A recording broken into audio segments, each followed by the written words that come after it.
रेवाड़ी जिला मुख्यालय सहित बावल व कोसली उपमंडल व अन्य खंडों में 11वां अंतर्राष्ट्रीय योग दिवस महोत्सव एक पृथ्वी एक स्वास्थ्य के लिए योग थीम के साथ मनाते हुए हरियाणा को योग युक्त नशा मुक्त के संकल्प के साथ योग प्रोटोकॉल की अनुपालना करते हुए मनाया गया। रेवाड़ी स्थित राव तुलाराम स्टेडियम में रेवाड़ी विधायक लक्ष्मण सिंह यादव ने डीसी अभिषेक मीणा व एसपी हेमेंद्र मीणा की मौजूदगी में दीप प्रज्वलन के साथ विधिवत रूप से अंतर्राष्ट्रीय योग दिवस महोत्सव का शुभारंभ किया। योग महोत्सव के दौरान जिला व उपमंडल स्तरीय योग साधकों ने विशाखापट्टनम में राष्ट्रीय कार्यक्रम में पहुंचे प्रधानमंत्री नरेंद्र मोदी व कुरुक्षेत्र में आयोजित राज्य स्तरीय समारोह में शामिल मुख्यमंत्री नाथ सिंह सैनी का संदेश सुना और विश्व स्तर पर आयोजित योग प्रोटोकॉल में रेवाड़ी जिला ने उल्लेखनीय भागीदारी निभाई। इस अवसर पर हरियाणा सफाई कर्मचारी आयोग के chairman Krishna Kumar, DC Abhishek Meena, SP Hemendra Meena, ADC Rahul Modi, SDM Surendra Singh सहित प्रजापिता ब्रह्मा कुमारी ईश्वरी विश्वविद्यालय, पतंजलि योग समिति, आर्य समाज आदि संस्थाओं के सदस्यों सहित पुलिस, खेल, आयुष, शिक्षा, स्वास्थ्य व अन्य सभी विभागों के अधिकारी व कर्मचारी मौजूद रहे। जिला मुख्यालय पर आयोजित अंतर्राष्ट्रीय योग दिवस महोत्सव में योग क्रियाएं करने उपरांत दिए अपने संदेश में रेवाड़ी विधायक लक्ष्मण सिंह यादव ने कहा कि योग भारत की ऋषि परंपरा का एक ऐसा मंत्र है जो स्वस्थ काया के साथ ही हमको स्वस्थ मस्तिष्क भी प्रदान करता है। हर भारतवासी प्रधानमंत्री नरेंद्र मोदी का आभारी है जिन्होंने योग की इस विरासत को वैश्विक स्तर पर मान्यता दिलाकर 21 जून की तिथि को अंतर्राष्ट्रीय योग दिवस के रूप में मनाने का निर्णय लिया। संपूर्ण विश्व भारत की योग की विरासत के साथ जुड़कर स्वयं को गौरवान्वित महसूस कर रहा है। उन्होंने कहा कि योग अभ्यास शरीर एवं मन, विचार एवं कर्म, आत्म संयम में पूर्णता की एकात्मकता तथा मानव एवं प्रकृति के बीच सामंजस्य स्थापित करता है तथा ये स्वास्थ्य एवं कल्याण का पूर्णतावादी दृष्टिकोण है।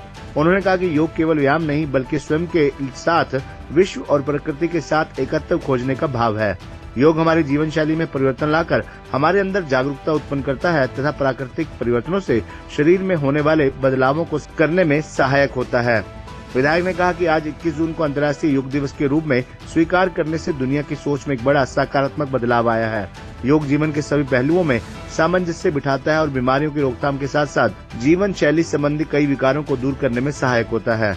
उन्होंने कहा कि प्रधानमंत्री ने कहा कि व्यक्ति को दूसरे के लिए निरर्थक नहीं बल्कि सार्थक बनना चाहिए। योग की ये सूक्ति हम सभी के लिए मार्गदर्शन करने में बहुत उपयोगी सिद्ध होती है। वर्ष 2014 में देश के प्रधानमंत्री ने पहली बार दुनिया को योग की दिव्यता का आभास करवाया और संयुक्त राष्ट्र महासभा में अंतर्राष्ट्रीय स्तर पर योग दिवस मनाने का प्रस्ताव रखा, जिसे दुनिया के 177 देशों ने अपनी स्वीकृति प्रदान की, जिनमें संसार के 47 से अधिक मुस्लिम देश शामिल थे। उन्होंने भी योग को अपनी दिनचर्या का हिस्सा बनाना स्वीकार किया। उन्होंने कहा कि मुख्यमंत्री नाथ सिंह सैनी के नेतृत्व में योग की पहुंच हरियाणा के जन जन तक हो गई है। मुख्यमंत्री के दूरदर्शी नेतृत्व में हरियाणा सरकार ने योग के व्यक्तिगत अभ्यास को एक जन आंदोलन में बदल दिया है। बावल में आयोजित योग दिवस कार्यक्रम में बावल विधायक डॉक्टर कृष्ण कुमार ने कहा कि शारीरिक व मानसिक रूप से स्वस्थ मनुष्य ही देश के विकास में भागीदार हो सकता है।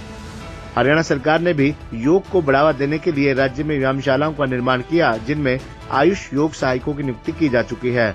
उन्होंने बताया कि आज के अंतर्राष्ट्रीय योग दिवस के 11वें संस्करण का theme yoga for one earth one health है। ये थीम हमें याद दिलाता है कि मानव का स्वास्थ्य पर्यावरण और समस्त जीव जंतुओं के स्वास्थ्य से गहराई से जुड़ा हुआ है। उन्होंने सभी से आह्वान करते हुए कहा कि सभी योग को अपने जीवन का हिस्सा बनाकर एक स्वस्थ समाज का निर्माण व देश के उत्थान एवं प्रगति में योगदान प्रदान करें, तभी हर वर्ष अंतर्राष्ट्रीय योग दिवस मनाने का उद्देश्य पूर्ण हो सकेगा। रेवाड़ी में आयोजित कार्यक्रम के दौरान प्रधानमंत्री नरेंद्र मोदी तथा मुख्यमंत्री नायब सैनी का संबोधन एलईडी स्क्रीन पर प्रसारित किया गया। कार्यक्रम में सूचना जनसंपर्क एवं भाषा विभाग की ओर से तैयार योग के उद्देश्य पर केंद्रित डॉक्यूमेंट्री भी दिखाई गई। जिला आयुर्वेदिक अधिकारी डॉक्टर बसंत सोनी ने सभी अतिथियों का आभार व्यक्त किया। मंच का संचालन प्राचार्य एवं साहित्यकार सत्यवीर नाहड़िया ने किया। योग शिक्षक डॉक्टर राकेश शिल्लर, युद्धवीर सिंह व कमलेश ने प्रोटोकॉल के अनुसार योगासन तथा प्राणायाम करवाया। कार्यक्रम में मुख्य अतिथि द्वारा पौधारोपण भी करते हुए पर्यावरण संरक्षण का संदेश भी दिया गया। खबरनामा हरियाणा के लिए रेवाड़ी से राजेश शर्मा की रिपोर्ट। सबसे पहले तो मैं आपके माध्यम से पूरा हरियाणा वासियों को, देशवासियों को 11वें अंतर्राष्ट्रीय योगा दिवस की हार्दिक बधाई और शुभकामनाएं देता हूँ। वैसे तो हमारा ऋषि मुनियों से ही चला आ रहा ये योग है। भगवान शिव ने इसकी शुरुआत की, जब सृष्टि की रचना हुई होगी तब से हम देख रहे हैं कि योग हमारे जीवन में कितना महत्वपूर्ण है और उसी से लगातार ऋषि मुनियों ने जब भी इसकी ज़रूरत पड़ी तो हर युग में योग का महत्व रहा। और अब मोदी जी का धन्यवादी हूँ कि इस योग को पूरे विश्व में फैलाने का काम किया। और मोदी जी ने कहा भी कि योग का मतलब है जोड़ना। पूरे विश्व को अगर हम जोड़ के चलेंगे तो ही हमारा जो नारा है वसुधैव कुटुम्बकम, अब सारी दुनिया हमारा परिवार है और सारी दुनिया हमारा भाईचारा है, तो उसका भी मैसेज देने का काम किया है। और वैसे लंबी चौड़ी अगर मैं बात करूं तो आपको पता है कि सारी विधाएं, सारी कलाएं और आध्यात्मिक और योगा पूरी दुनिया में यहीं से गया है, हिंदुस्तान से पूरी दुनिया में उसका लाभ मिला है। और आज लोग महसूस भी कर रहे हैं अगर कोई एक ताकत है तो वो हिंदुस्तान है। और आपने इन पिछले 11 वर्षों में देखा भी होगा, तो इसलिए मैं कहना चाहता हूँ आपके माध्यम से सबको बधाई।